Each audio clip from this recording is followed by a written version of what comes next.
What's the most characteristic art form of our age? Is it the movie? Is it the novel? What do you think? I'd say, with Nietzsche, it's the costume. Nietzsche saw something in the 19th century that we still have to come to terms with. We don't live in history or through history. We wear history or histories as exchangeable costumes. And we are, hence, all, to a large extent, LARPing. So, well, hello, friends of the European spirit. Today I'd like to read with you section 223 of Nietzsche's Beyond Good and Evil, the book which begins with a critique of philosophy as such, especially with Platonism, and in which he, after Zarathustra, tries to develop something which is to move beyond the moral hypothesis, and at the same time he diagnoses the modern condition and also shows us how, given what we've inherited from Platonism and from Christianity, how we can still get to something, let's say, real or true, or rather get to something original in our time as well. As you may know, one of the most notorious essays by Nietzsche in his early day was the second untimely meditation on the use and abuse of history for life, in which he already developed what we're going to discuss here, the so-called historical sense. And he distinguished between the critical, the monumental, and the antiquarian sense. In some or understanding of history, and in some sense, we fail to be monumental historians. What we are is either critical, which means there's a certain bias that we have, our present day morality is applied backwards onto anything that's ever happened, anyone who's ever lived. So we want to have our biases confirmed and our neat liberal morality reflected back at us. Or we are antiquarian, which is to say we gather all kinds of documents and facts about the past, about all different kinds of cultures and civilizations and languages, etc. But we never, ever, to quote Nietzsche, let this go under our skin. It all touches us, if at all, epidermally only. So we are purely reactive in this sense and never get to act. And that would be the monumental understanding of history. That's to say, we take the great and inspiring and heroic from history and project that forward into the future, which would be a healthy archaeofuturism. So I'd like to read to you section 223 of Beyond Good and Evil, translated by Hollingdale in full almost, to get you to perhaps see what it is that Nietzsche means by the so-called historical sense.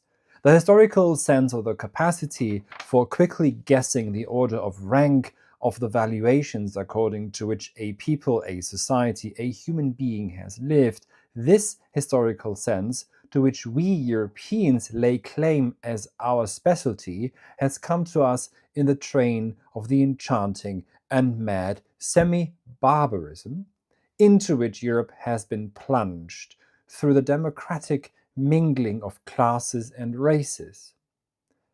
We moderns are preparing a carnival in the grand style. We have the whole of history at our disposal, all the gods and heroes of every type. Precisely here we discover the field of our own invention, the realm in which we can still be original, say, as parody makers of world history and God's buffoons. If nothing else today has a future, perhaps our laughter still has. So let us take a look at the various costumes: ancient Greek, Roman, Egyptian, or Christian. And just briefly to mention, the ancient Egyptians already were very critical of anyone who came to visit them and strangers who came to sort of just be a tourist in their exotic culture. They were already quite worried about this. But of course, Nietzsche here goes much further in a very different way, because what he points out here is that ancient Greek, Roman, Egyptian, or Christian, and you know that there is a revival of Christianity, of all kinds of Christianity, especially of traditional Catholicism, which seems to be just something else that people choose in the metaphysical supermarket. What we are ultimately all doing is just wearing costumes. It is live action role playing. And this, however, has to do with Now, he mentions there's a semi-barbarism to the democratization of Europe, and that, of course, has continued apace ever since. And we are, however, also, as we have everything at our fingertips, nothing touches us deeply, this still is, in some sense, born from the Platonic world view, from Platonism, which I'm going to address in a second.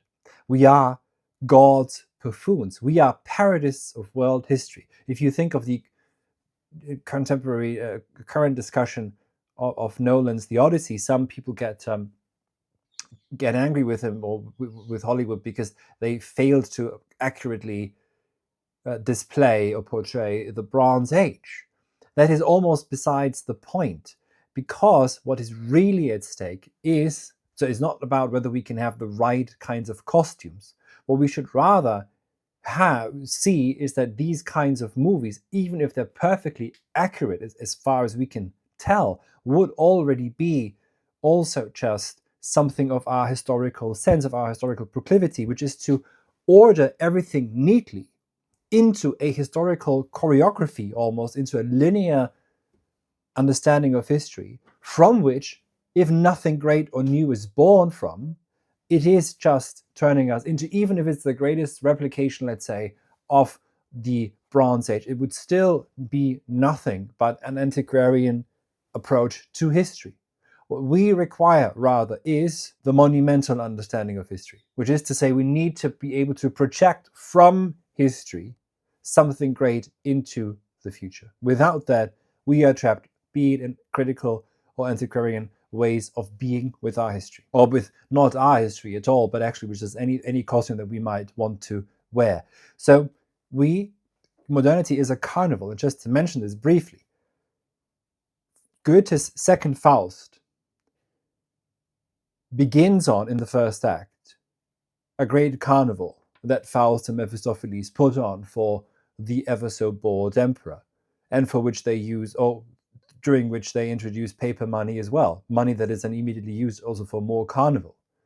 And this is one of the great dangers, but also occasions of modernity, is that it is at once this almost grotesque carnival, but it could also very much be, or lead to, a new way of being at the same time. So Nietzsche does keep that open, because from mere play or mere seeming illusion, something could still come to be. It is not purely aesthetic ever.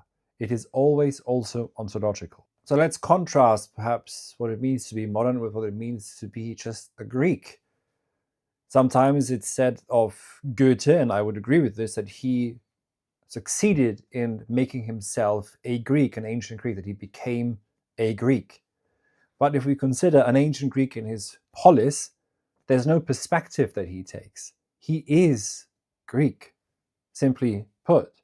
He doesn't choose to be Greek, and he doesn't choose to be Greek from a sort of a menu of world civilizations, just as what it means to be Catholic is not really a choice that people use to make in a metaphysical supermarket, where they get to choose, and also which flavor of Catholicism, the more liberal bent Catholicism or the more traditional Catholicism. So the Greek man stood within a world in which the gods were present, just as he was present too in that world and nowhere else, present in the temple, present in the polis, in the phenomena themselves.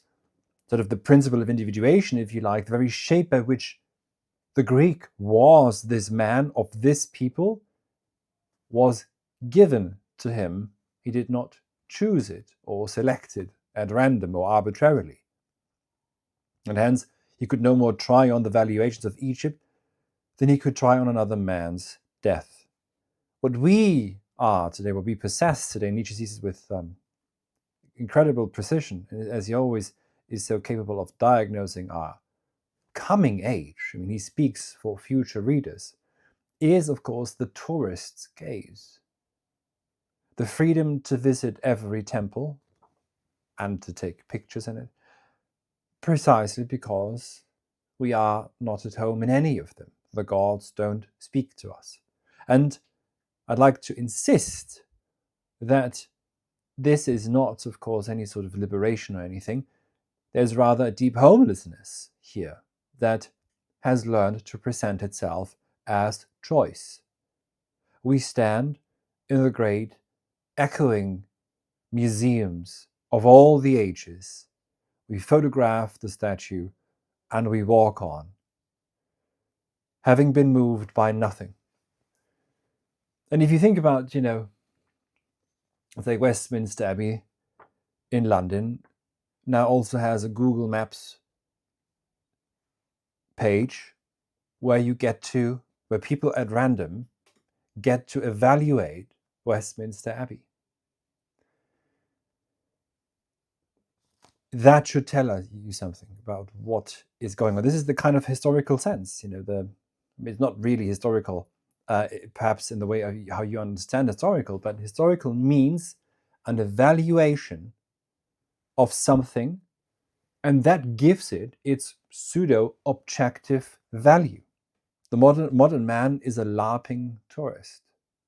So we've moved on from belonging anywhere, and hence we clutch onto that historical sense. So what has led us here? Spengler continues Nietzsche's work to certain extents. To him, there's the collection of styles, the building of museums, the endless quotations of forms that are really just now outer forms, shells, husks, and lack content. And the lack of the power to create, that is the unmistakable mark of a culture that has become civilization, as Spengler might put it, and which is now in its very late in its Alexandrine phase. It is what a culture does once it becomes civilization, which is no longer able to produce anything of its own, but only at best to manage what it has brought forth. It no longer produces genuine form, and so begins to catalog. And what we do is, of course, we catalog the entire world history, also not just world history, but also the entirety of metaphysics, so-called, of the belief systems, let's say, of the globe. And for Spengler, this leads to and there have been other pseudomorphoses before, but what we are in ultimately is a certain pseudomorphosis. At the very end, a living soul forced to pour itself into a shape it has inherited but cannot fill. We could also look at Jean Baudrillard, and a 20th century French philosopher. For him, the costume is, of course, a certain simulacrum, the copy for which there is no longer, or maybe there has never been, any original. We do not wear the toga of Rome. We wear the toga, at least if you say, of the idea of Rome. But what is the idea? It is perhaps just a fixture of our imagination. And so the Rome that we cling to, in some sense, never existed. The idea of Rome that we might have perhaps never existed. And it is, on top of it, this notion, this idea, this imagination of it is assembled from films and fragments and moods and certain trends on social media, etc. So the reference has dropped away, has left, and we are now only circulating among signs that point only to other signs, to speak in the register of Jean Baudrillard. And of course, Baudrillard himself also believed that there can be genuine ideals even within the simulacra, and to pursue them and to aspire to pursue them and to actualize them and to project them forward. This is something that's often forgotten when we talk about Baudrillard. That, of course, is still worth it. So it's not to say, don't read, have no interest in the past. That's not what I'm trying to say. I'm trying to say, be very careful not to become a tourist. Or if you are, just remain a tourist, but don't conflate it with anything more profound. But maybe at the very heart of all of this, if we follow Nietzsche, is Plato, or at the very least Platonism, which, of course, Christianity is the massification of, as he said. Christianity is Platonism for the masses. So it popularized Platonism. And there's a very deep point here, actually, because let's just say the Bible might not be as old as it's sometimes believed. And I mean the whole Bible. So the very possibility of that very carnival that is modernity rests upon perhaps the oldest so-called distinction that we have inherited, the true world, that is in opposition to the world of appearances. Now, I don't believe that Plato has a true world paradigm, but Platonism certainly does have it. And this is what, in large parts, our inheritance as Europeans is built upon. The difference between the ideal world and the world of ephemera. And by the way, today, this, for example, is very manifest in the world of so-called the hard sciences, the world of the scientific model. A scientific model is an idealized version of the world against which the ephemera or the appearances have to be made to fit. So we are still all Platonists. So as long as that so-called true world stands, and you should read perhaps Twilight of the Idols if you'd like to have an idea what Nietzsche also sees, then the appearances, in some sense, they become unimportant.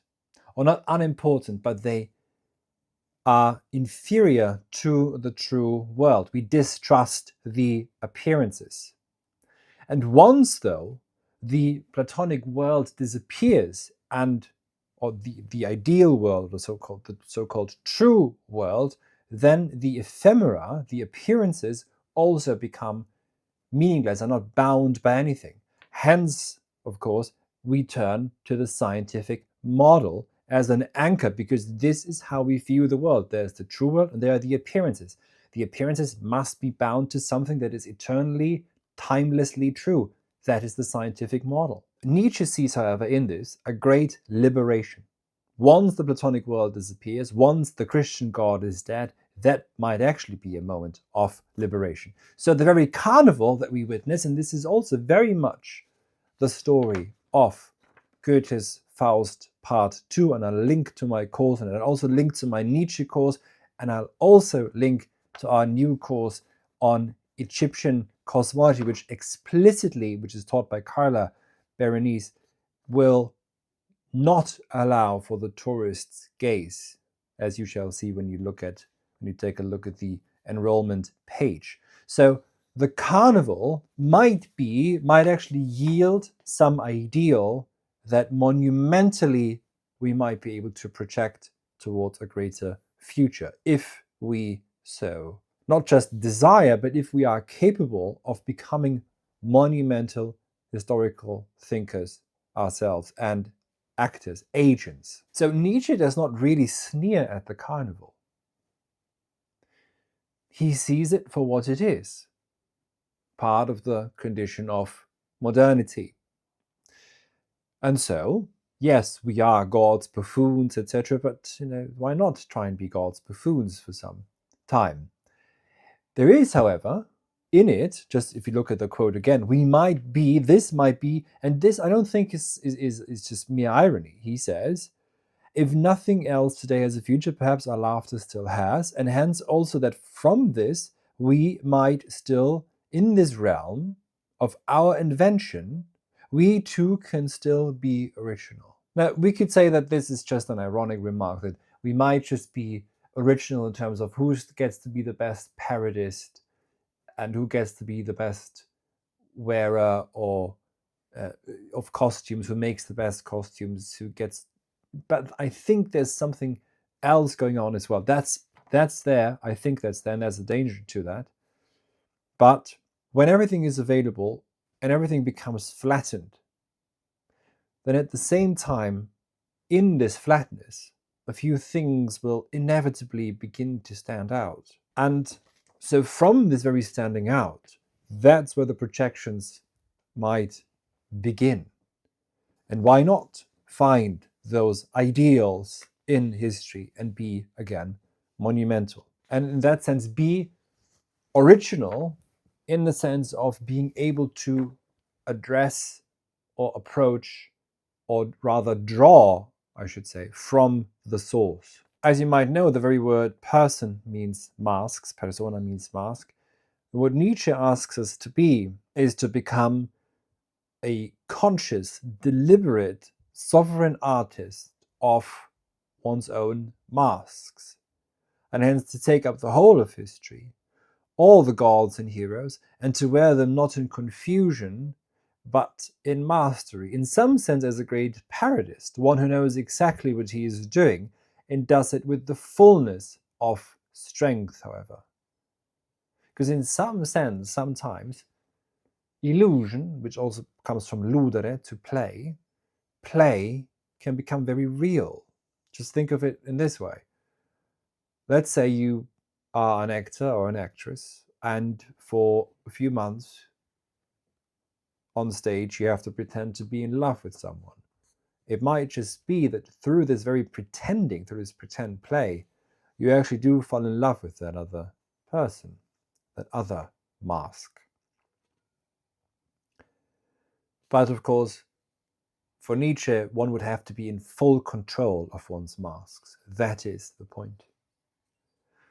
So in some sense, of course, we fail him in this regard. Our age fails him because Nietzsche demands a certain laughter from a spirit so overfull that it can wear the entire wardrobe of history as a mask, for the very reason that it possesses a face of its own beneath.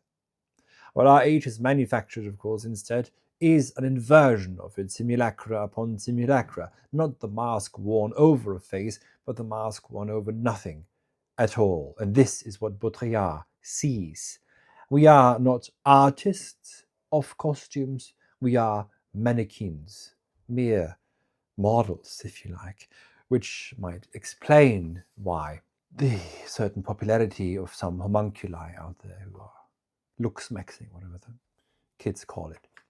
We lack the courage, we lack the mastery, and hence we also lack the wit, as we might say in German, the wit, the wittiness, to be that what is demanded of us in this age, not, I would say, of decline, as Spengler might have it, but in this carnivalesque age that demands of us what it is that Goethe's Faust achieves, which is to resurrect and get in touch, reconnect with one anchor in activity, for example, with Helena, symbolized as Helena in Goethe's second Faust. That is what we are tasked with doing, and we are in large parts failing. As Marinetti, the founder of Italian futurism, I mentioned archaeofuturism before, he, of course, knew that perhaps, or understood that to a large extent, it might not be possible to even return in any meaningful way to the past, and thus the fascination with the future with speed. So this is a call for a strong self, and a self that is capable of wearing different masks and not losing itself in them. So the question that Nietzsche leaves us with is not a sentimental one, should we stop wearing costumes, etc. Instead, we are born into this age of the carnival, and we are born into this age in which we are historically evaluating everything even before it happens. Have you noticed ever that certain events are historical before they occur? So, given our inheritance, again, Platonism is at the core of this, what we must ask ourselves is, how do we wear the masks? And who wears the mask? And how do we make the masks? We must become mask makers. To wear the mask and forget that it is a mask, perhaps also. And that is the carnival of the last man. And that is the danger, is that we might just be not aware of our time. But I think the last man also, in some sense, is the full last man when he knows lightning has struck, but isn't either willing or capable of doing anything but flattening the earth. So to tear off all the masks and imagine that one might then stand forth naked and authentic in some true and original self, that is the lie, and is a bit of a childish fixture of the imagination. because that pure authentic self that is itself ahistorical has never been. That true self then is the historical self that understands itself as of this time and hence is able to wear all those different masks, persona, that in some sense is not about wearing a mask over an authentic self, but to understand that this, the self of this age, is the carnival that still sees in it an invitation or a gateway through the image to that which runs deeper, to that which was in itself perhaps always already also a mask. We shouldn't believe that Jesus Christ ever walked the earth. Do you believe that? Or that Helena was a real historical figure. That is not the point. Odysseus was not a real historical figure. Myth means action. It means something to be replicated in action. As an outlier of human excellence, Odysseus stands, and as such still has to tell us. Odysseus himself is a wearer of masks to some extent, if you like. So there's a difficult possibility also, which Nietzsche is pointing towards. And he's got this strange and terrifying laughter about him, of course, here. To know and to know completely that everything you've inherited, even if you're currently turning to traditional Catholicism, for example, is in some sense a costume, but you must wear it anyway. It is not, however, just a mere act of style, but you're trying to give your life form.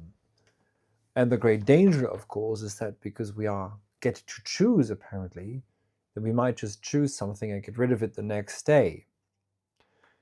But to be able to produce form again, that must be the task for the future artist. And this is not, of course, nostalgia. We're not just trying to return home to a home that never was. So to become, in a Nietzschean sense, this free spirit for who is able to withstand this and stand in and even bring it forth himself, the terrifying laughter, and to be God's buffoon for a while. And we must try and be capable of withstanding all these different masks of history also. And not just have them as mere masks, because again, as I said before, in play, something genuine can come forth and can recur. So thank you so much for listening. If you'd like to read Nietzsche with me more closely, follow the link to my Nietzsche course. And if you'd like to learn about the Egyptian cosmology, not as a tourist, but really stepping into its cosmology and even learning how to read hieroglyphs, then do take Carla's course on Egyptian cosmology. Thank you for listening.